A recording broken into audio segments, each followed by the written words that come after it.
अस्सलाम वालेकुम स्टूडेंट्स। आज की क्लास में हमने रिवीजन एक्सरसाइज करनी है 4.1 की। फोर्थ चैप्टर है हमारा मैट्रिसेस एंड डिटर्मिनेंट्स के रेलिवेंट।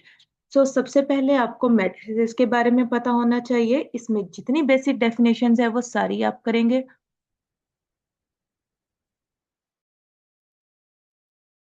सबसे पहले हमारे पास जो डेफिनेशन आती है वो आती है मैट्रिसेस की। ठीक है, सबसे पहले मैट्रिक्स मैट्रिक्स हमारे पास क्या होता है?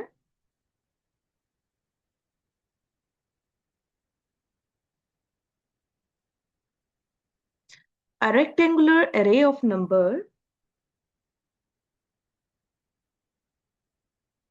enclosed by a pair of brackets. A rectangular, ये आपकी सारी डेफिनेशन बुक्स के ऊपर दी हुई है, आप उधर से भी कर सकते हैं। A rectangular, और डेफिनेशन मस्ट है क्योंकि इस चैप्टर में से शॉर्ट भी आने हैं, लॉन्ग भी आने हैं और एमसीक्यूज भी आने हैं। A rectangular array of numbers enclosed by square brackets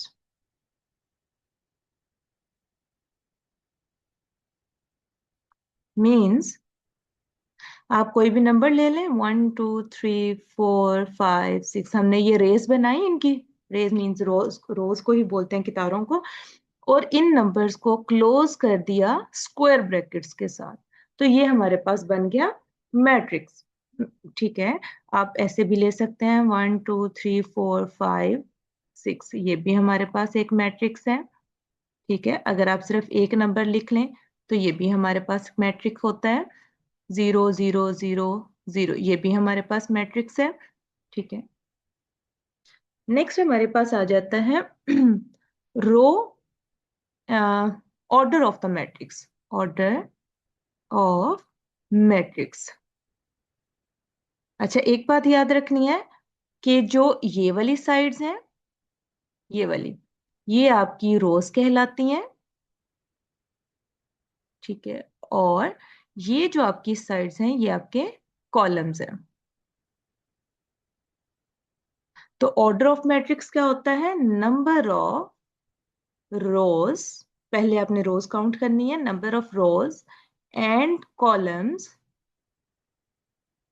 in a matrix is called order of the matrix. और इसको लिखने का तरीका क्या है? फॉर एग्जाम्पल, अगर हमारे पास m रोज हैं और n कॉलम्स हैं, तो मैट्रिक्स को ऑर्डर लिखने का मेथड ये है कि आपने ऑर्डर लिखने के लिए आप क्या करोगे? पहले रोज, फिर क्रॉस कॉलम, और इसको हम पढ़ते हैं m by n। m by n, कि मैट्रिक्स का ऑर्डर जो है वो m बाय n आ रहा है। ठीक है, अच्छा, अभी जो मैंने मैट्रिक्स की डेफिनेशन में आपके पास इतने सारे मैट्रिसेस लिखे हैं, हम इनका ऑर्डर फाइंड आउट कर लेते हैं।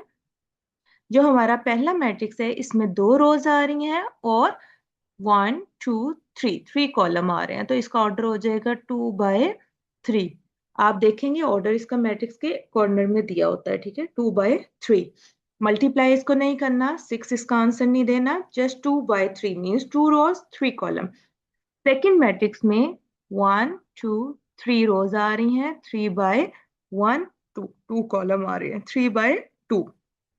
ठीक है, इस वाले में एक ही रो है, एक ही कॉलम है, तो ये आ जाएगा 1/1। इस मैट्रिक्स में जिसमें सारी एंट्रीज 0 हैं, इसमें 2 रोज आ रही हैं और 2 ही कॉलम्स आ रहे हैं, तो ये हमारा मैट्रिक्स है ऑर्डर 2/2 का। ठीक है,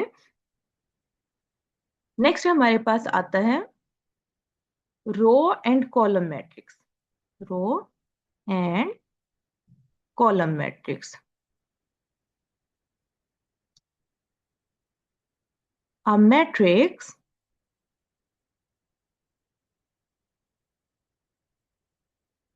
having one row only is called row matrix. ऐसा मैट्रिक्स जिसमें सिर्फ और सिर्फ वन रो होती है उसको हम कहते हैं रो मैट्रिक्स। कॉलम्स की तादाद जो है वो कंफर्म नहीं है, वो एक हो सकते हैं, दो, तीन, चार, पांच, कितने भी हो सकते हैं। तो इन जनरल हम इसका ऑर्डर लिखेंगे 1/n, कि इसमें एक रो होगी और n कॉलम, n आप कोई भी नंबर ले सकते हैं। तो फॉर एग्जाम्पल यहाँ पे हमारे पास आ जाएगा 1 2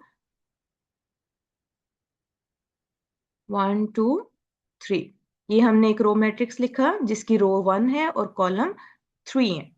इसी तरह से 1 2 3 4 5 4, ये हमने मैट्रिक्स लिखा जिसकी 1 रो है और 4 कॉलम्स है। तो ये दोनों क्या है, रो मैट्रिक्स है। ठीक है, इसी तरह से हमारे कॉलम मैट्रिक्स है अ मैट्रिक्स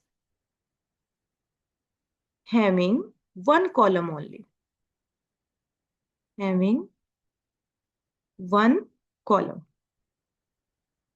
ठीक है, इसके तो ये कॉलम मैट्रिक्स कहलाएगा और इसमें इसके ऑर्डर को हम लिखेंगे n/1, कि कॉलम तो एक ही होगा लेकिन उसके रोज जो हैं वो एक से जायद हो सकते हैं। फॉर एग्जाम्पल आप इसकी एग्जाम्पल ले लें, लाइक 1 2 3 डाउनवर्ड डायरेक्शन में आप लिखेंगे ये एक कॉलम है और इसकी 3 रोज हैं, तो इसका ऑर्डर आ जाएगा 3/1। सेम 1 2 ले लें, ये एक कॉलम है और इसकी दो दो रोज आ रही है, तो इसका ऑर्डर 2/1। ठीक है, ये दोनों कॉलम मैट्रिक्स आ गए आपके। ये बेसिक डेफिनेशन होगी, डेफिनेशन आपने लाजमी तौर पे करनी। उसके बाद जनरली जो हमारा एक मेथड होता है इसको लिखने का, कि हम मैट्रिक्स को किस तरह से लिख सकते हैं, तो उसके लिए आप क्या कहते हैं करते हैं।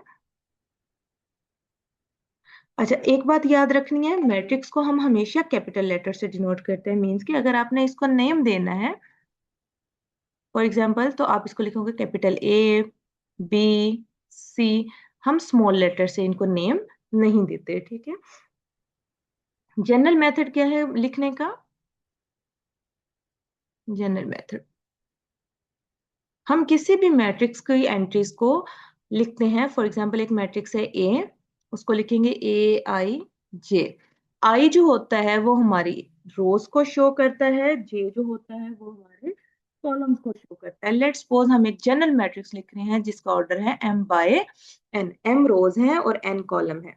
तो आप क्या करोगे, पहले लिखोगे A11, A12, A13।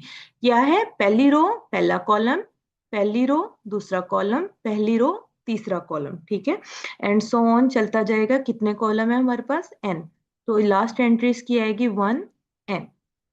नीचे वाली साइड पे आ जाए, दूसरी रो है तो हम 2 लिखेंगे, 2 1, दूसरी रो पहला कॉलम, दूसरी रो दूसरा कॉलम, दूसरी रो तीसरा कॉलम, एंड सो ऑन, दूसरी रो nth column.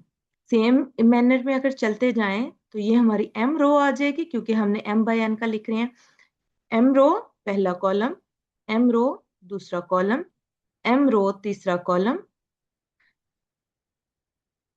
And so on, ये चलता जाएगा m रो n column.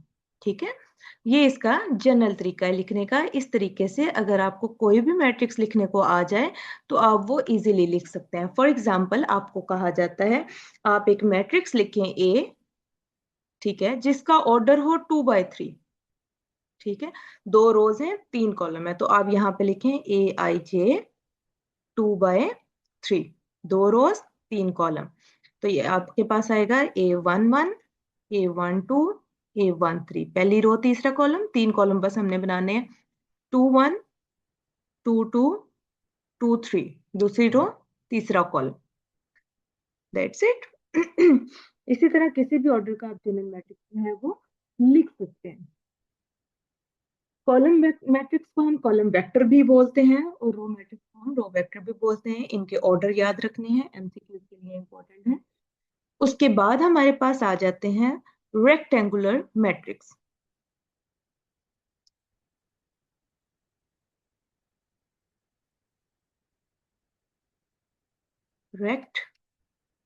Rectangular matrix rectangular matrix क्या होता है? A matrix in which number of rows and number of columns are not equal. A matrix, अब हम इसमें जनरल नोटेशन इसकी लिख सकते हैं A equal Aij m by n. A matrix A is called rectangular. Rectangle में जैसे आप रेक्टेंगल का पता है कि रेक्टेंगल में क्या होता है, रोज उसके जो साइड्स हैं और उसकी बेस है वो सेम नहीं होती, ठीक है, लेंथ और विड्थ उसकी सेम नहीं होती। सेम इसी तरह से a matrix is called rectangular matrix if m is not equal to n. m is number of rows and n is number of column. ऐसा मैट्रिक्स जिसमें नंबर ऑफ रोज और नंबर ऑफ कॉलम्स इक्वल नहीं होते वो हमारा rectangular matrix होता है। तो इन क्वेश्चन में ये जहां जहां भी ये देखें 3/2 रोज और कॉलम इक्वल नहीं है तो ये रेक्टेंगुलर मैट्रिक्स है। 2/3 ये भी रेक्टेंगुलर मैट्रिक्स है। यहाँ पे 1/1 2/2 ये दोनों सेम है तो ये रेक्टेंगुलर मैट्रिक्स नहीं है। सेम इसी तरह से आप रो और कॉलम मैट्रिक्स की तरफ आ जाएं, क्योंकि इनका भी ऑर्डर सेम नहीं होता तो ये भी हमारे रेक्टेंगुलर मैट्रिक्स है। Got it? अच्छा, इनमें से जो पॉइंट आपको समझ नहीं आए वो आपने कमेंट में पूछ लेना है, मैं उसको दोबारा एक्सप्लेन भी कर दूंगी। और सेकेंडली ये बहुत बेसिक और बहुत शॉर्ट सी डेफिनेशन है जो कि शॉर्ट क्वेश्चन के लिए और एमसीक्यूज के लिए इंपॉर्टेंट है, तो आपने लाजमी तौर पे कर लेनी है। अगर आप सिर्फ ये वीडियो लेक्चर ही देख लेते हैं तो आपकी उस चैप्टर की डेफिनेशन जो है वो प्रिपेयर हो जाएंगी। रेक्टेंगुलर के बाद हमारे पास आता है स्क्वायर मैट्रिक्स। स्क्वायर जैसे स्क्वायर नाम से ही है कि स्क्वायर क्या होता है, जिसमें सारे रोज और कॉलम बराबर होते हैं, मीन के सारी साइड्स इक्वल होती हैं। तो इसमें क्या होएगा, अ मैट्रिक्स ए इक्वल ए आई जे, इसका ऑर्डर लिख लें m by n, is called square matrix if m equal n, के नंबर ऑफ रोज और नंबर ऑफ कॉलम्स इक्वल हो तो उसको हम बोलते हैं स्क्वायर मैट्रिक्स। तो इसको हम ये भी बोल सकते हैं, for example A equal 2 1 3 4, a square matrix of order 2। अगर आपसे किया कहा जाए right a square matrix of order 3, ठीक है, तो अब इसमें स्क्वायर का वर्ड ना भी यूज किया जाए, सिर्फ कह दिया जाए right a matrix of order 3, सिर्फ एक चीज दी है तो ये अंडरस्टूड है कि वो स्क्वायर मैट्रिक्स है जिसका ऑर्डर 3/3 है, ठीक है। तो आप इसके लिए फिर क्या करोगे, A11 12 13 तीन रोज लिखोगे और तीन ही कॉलम्स लिखोगे, 2 2 2 3 3 1 3 2 3 3, ठीक हो गया। ओके यहाँ पे मैं कुछ एग्जांपल लिख रही हूँ स्क्वायर मैट्रिसेस की, क्योंकि उससे ही नेक्स्ट हमने डेफिनेशंस करनी है। लेट्स सपोज एक मैट्रिक्स है A 1 2 3 4 5 6 7 8 9, एक ये मैट्रिक्स लिखा, ये स्क्वायर मैट्रिक्स है। B लिखते हैं हम 1 2 3, बाकी सारे एलिमेंट हम इसके 0 कर देते हैं। C है हमारे पास 2 2 2, ये सारे क्या है, स्क्वायर मैट्रिसेस है क्योंकि इनका ऑर्डर सेम है 3/3। डी रोज और कॉलम बराबर है। डी मैट्रिक्स हम लिख रहे हैं यहाँ पे 1 0 0 0 1 0 1 1 1, ठीक है। और एक हम मैट्रिक्स लिखते हैं डी की, वो कोई भी आप लिख सकते हैं, इसमें सच कोई इश्यू नहीं है। ओके नेक्स्ट कुछ डेफिनेशंस आती हैं, मैं वर्डिंग में बोल दूंगी, आप उसको लिख सकते हैं। जो हमारा जो पहला है ये हमारा है square matrix, simple square matrix, सारे ही स्क्वायर मैट्रिक्स हैं, मैंने सारे ही स्क्वायर मैट्रिक्स लिखे हैं। बी वाला अगर आप देखें तो थोड़ा सा स्पेसिफिक है कि इसमें सिर्फ डायगोनल एलिमेंट नॉन जीरो आ रहे हैं, बाकी सारे के सारे जीरो हैं। तो इस वाले को इस हम बोलते हैं डायगोनल मैट्रिक्स। डायगोनल मैट्रिक्स इसमें क्या होता है, a square matrix in which diagonal entries are non zero. यहाँ पे देखें, ये हमारी एंट्री है A11, 12, 13, ये 21, 22, 23, ये एंट्री है 31, 32, 33। तो ये जो डायगोनल की एंट्रीज आ रही हैं वो सेम वाली हैं, A I आप लिख सकते हो या AIJ लिखो। ये सारी नॉन जीरो हैं और इसमें I और J बराबर है। A square matrix in which Aij is not equal to 0 for all ij equals j and Aij equals 0 for all I is not equal to j। कि जहां पे रो और कॉलम सेम नहीं है, जैसे 1 2 1 3 2 3 2 1, ये सारे जीरो होने चाहिए और बाकी जो सेम वाले हैं 1 1 2 2 और 3 3 वो नॉन जीरो होने चाहिए। तो ऐसे मैट्रिक्स को हम डायगोनल मैट्रिक्स बोलते हैं। सी वाला है वो भी डायगोनल मैट्रिक्स है, लेकिन आगे स्पेसिफिक एक टाइप आ गई, इसकी सारी डायगोनल एंट्रीज सेम है। ठीक है, तो अगर इसको हम बोलते हैं स्केलर मैट्रिक्स, ऐसा मैट्रिक्स जिसमें सारी डायगोनल एंट्रीज किसी एक स्केलर नंबर के इक्वल हो जाती हैं। For example Aij equals to k, यहाँ पे k की वैल्यू 2 है, for all i equal j, तो इसको हम बोलते हैं ये स्केलर मैट्रिक्स है। एंड दूसरी चीज वही हमने लिखनी है, Aij equal to 0 for all i is not equal to j। ठीक है, जो डी वाला है इसमें ये भी स्केलर मैट्रिक्स है, लेकिन ये आगे उसकी स्पेसिफिक टाइप आ गई। ये हमारे पास है आइडेंटिटी मैट्रिक्स। जब आपका डायगोनल एलिमेंट ये वाले सारे 1 हो जाएं तो इसको हम बोलते हैं आइडेंटिटी मैट्रिक्स। ठीक है, तो इसमें क्या होता है, Aij equal to 1 for all i equal to j, A11, A22, A33 and Aij equal 0 for all i is not equal to j। उससे पहले आपने लिख लेना है a square matrix Aij is called identity matrix if this one। ठीक है, last one सारी entry zero हो गई, इसको हम बोलते हैं नल मैट्रिक्स। नल मैट्रिक्स का स्क्वायर होना जरूरी नहीं है, ये रेक्टेंगुलर भी हो सकता है। ये एक्सरसाइज 4.1 से पहले की कुछ बेसिक डेफिनेशन हैं जो कि आपको करना जरूरी है। ठीक है, और एग्जाम्स में भी मोस्टली आ जाती हैं। तो नेक्स्ट वाली क्लास में हम 4.1 एक्सरसाइज की रिवीजन करेंगे। हाफिज।